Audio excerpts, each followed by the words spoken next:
The world of Subnautica is truly vast and expansive, and exploring it might be quite the hustle, especially because of its many dangers. Now luckily, the developers were kind enough to provide us with a plethora of vehicles that the player can utilize to help ease their journey throughout Planet 4546b, and it's exactly those vehicles that will be the topic of today's video. That's right, today we will be talking about the Seamoth, the Cyclops, the Prong Suit, and the Neptune escape rocket. I'll be telling you what we know about these vehicles, what they look like, what you need to construct them, how they can be utilized, and any other interesting points of trivia that I'm able to dig up. Now before we move on, I have to warn you that this video will in fact contain spoilers from the world and story of Subnautica, so if you don't want to have any of that spoiled, I strongly recommend clicking off the video and coming back to it later. I also have to put a disclaimer here that in this video I will be solely looking at vehicles that the player can get into and not counting in stuff such as the Sea Glide, which is also a vehicle that can be used in the game. Now with that out of the way, make sure you have a ton of titanium ingots, get your modification station ready, and let's go.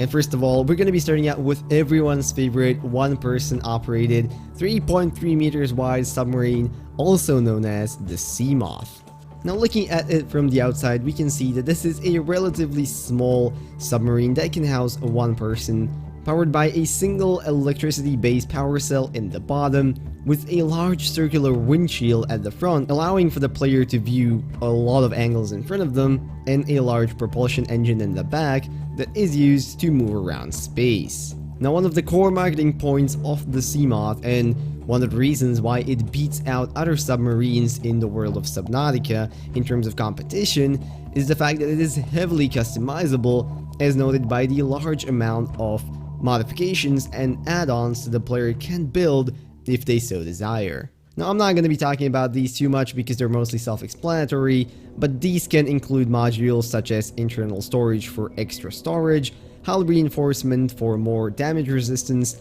or engine efficiency to deplete less of its battery. Now for a new player or even one in the mid-game, this submarine is an absolute godsend, as if fully upgraded it can go all the way down to 900 meters, and with its added great maneuverability, it can also outrun a solid number of predators that would otherwise be dangerous for the player. When you're inside of it, you don't have to worry about too much, as it generates its own oxygen. However, temperatures over 70 degrees Celsius will hurt it, and so will the brine in the Lost River, and of course, your friendly neighbor Reaper Leviathan might also have a bit of a gripe with you traversing through its territory. Now before we move on, if you don't believe that in the world of Subnautica this is a competitive submarine, well then you should know that it was such a success in fact that its original designer is now one of the Altera board members, and also the fact that literally almost all long-range vessels from Altera carry at least two of these vehicles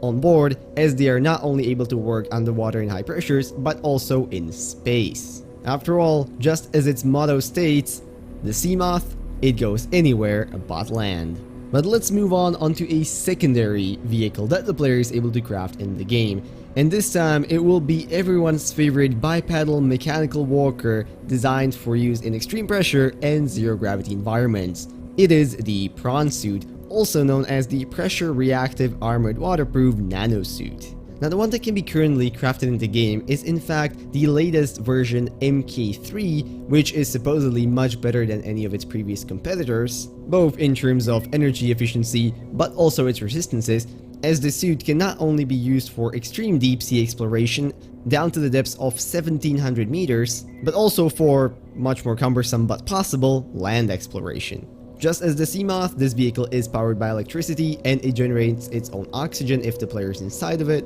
However, it is obviously much more resistant, in fact being able to protect you from most things out in the world except for direct contact with lava, and of course it will suffer damages from some of the larger or more aggressive predators, but just a lot less of it than the Seamoth would. Now in terms of parts, even though it is more expensive to craft than the Seamoth, for both of them the individual blueprints can be found around the Aurora, and then in different wrecks either around grassy plateaus for the Seamoth or in the mountains and Sea Trader's Path for the Prong Suit. Of course, continuing with the trend of high customizability, this machine can be fitted with a lot of different modifications and unique parts that can make it perfect for any situation that the player might find themselves in. If we look at it from the outside, we can see that it is in fact just a little bit larger than the Seamoth, once again providing a single chair for a single member crew with a large field of vision due to a elongated windshield at the front, 2 mechanical arms which can be used to manipulate the environments around you, 2 powerful legs on which the suit stands,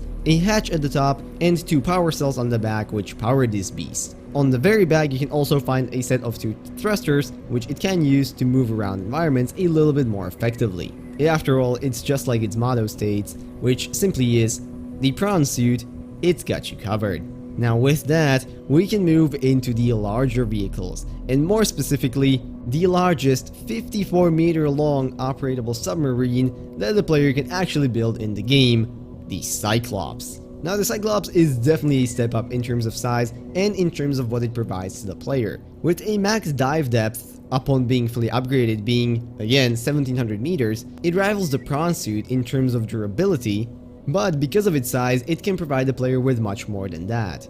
It is in fact so large that the manual recommends at least 3 people to drive this submarine, though technically speaking the crew can be anywhere between 1 and 6 individuals. It is in fact this low crew requirement which made it stand out from the competition and which made it such a success in terms of markets in the world of Subnautica. Now this movable habitat can in fact be separated into several sections, including the bridge, the engine room, the vehicle bay, ram section, the upper mid section, and the keel section, all of which together create a wonderful utility if you need to move a lot of stuff around, or if you're simply too cool to build a base in one spot and would rather move it around. Once again, this vehicle is powered by electricity, however, this time requiring 6 cells, presumably because of its high consumption, and it also comes with a lot more customizability in terms of how you can run it, with several outside cameras, different versions for power and noise production, and also, just as with the previous 2 vehicles, a ton of customization to make it suit your needs. Of course, no vehicle is perfect, and some of the things that the Cyclops specifically doesn't provide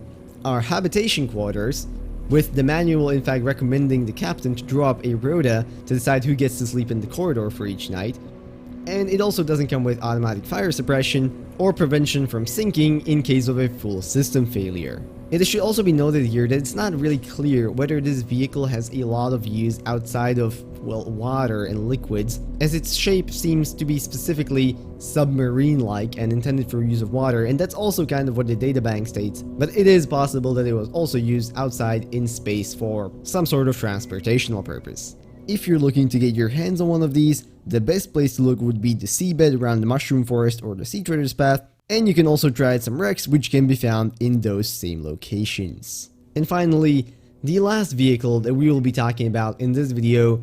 we come to the Neptune escape rocket. Now this one is very different from the other 3. It was specifically developed for the Aurora crew to be able to escape the planet in case of an emergency from Altera headquarters, meaning it is a completely unique design that you would presumably not find anywhere else among the Altera fleet. Now this vehicle, well, and also technically the 5 parts that come with it, being the launch platform, the gantry, ion boosters, the fuel reserve, and the cockpit, all together form a vehicle that is fully operated and piloted by AI that was specifically made to be able to start up from a water-covered planet and get you to the nearest phase gate. Now once you enter the hermetically sealed cockpit and you initiate all the things such as auxiliary power or the time capsule, this rocket is ready to be launched in a multi-stage process that first uses the main thrusters to reach escape velocity from the atmosphere, then initiates orbital shielding to prevent you from debris in orbit, and then on its own performs a gravity slingshot maneuver and brings you to the nearest phase gate where you are required to pay off that ridiculous debt. Now looking at it from the outside, we can see that it still somewhat resembles all of the technology created by Altera, with a giant floating platform that is used as a base, a gantry which is supposed to bring you up towards its cockpit, and a set of thrusters at the bottom which are used to reach escape velocity. This rocket has several floors with all types of different switches and units that you need to activate before launch, where you will finally be seated in a chair in a circular cockpit that gives you a nice bottom-up view as you leave the planet. Now it is worth noting here that this rocket will not launch if any local threats are detected, meaning that you will absolutely have to disable that large alien gun before leaving the planet. And also, interestingly enough, this being a unique rocket and all, it probably creates a solid amount of that debt that the player has to pay off at the end, considering how much such a unique design would probably cost Altera. Now that is essentially all of the information that I wanted to cover. Of course, I don't want to go into a ton of detail regarding the individual upgrades because you can mostly get all that from playing, or they are just very self-explanatory and they're not that interesting to talk about. However, I still have a few trivia points and some theories that I would like to bring up before we end this thing off. First of all, it used to be in the past possible to build solar panels on the Cyclops, which would in fact recharge it, almost giving you an infinite amount of power so long as you stayed close to the surface. However, that has since been, presumably for balancing reasons, disabled. On the topic of Cyclops though, it is also worth noting that Riley is in fact perfectly capable of piloting this submarine on his own, which supposedly should only be possible if he were an experienced pilot. So hey, maybe we're getting a little bit more information into this character's backstory. And finally, with all of these vehicles, one of the prevalent marketing strategies is that they are fully customizable in their design, and while we can clearly see that from the modifications, I have a theory that it is in fact also possible, if you're an Altera employee with the access to the right tools, to customize them to a much greater extent than what we were given in the game, depending on their purpose of use, into something like you can see for example in the Seamoth concept art. But of course, as of right now, we have no way of proving that through the game. But with that, I'm gonna end the video off, and I hope you guys enjoyed and learned at least something new about the wonderful world of Subnautica. If you enjoyed the video, maybe consider leaving a like, commenting, or subscribing. All of those would be very much appreciated. And if there are any facts that I missed, or a theory that you would like to cover, make sure to leave that down in the comments as well. I would very much like to read both of those things. Now with that, I want to wish you a beautiful rest off today, and I'll see you all in whatever next video I make. Bye bye.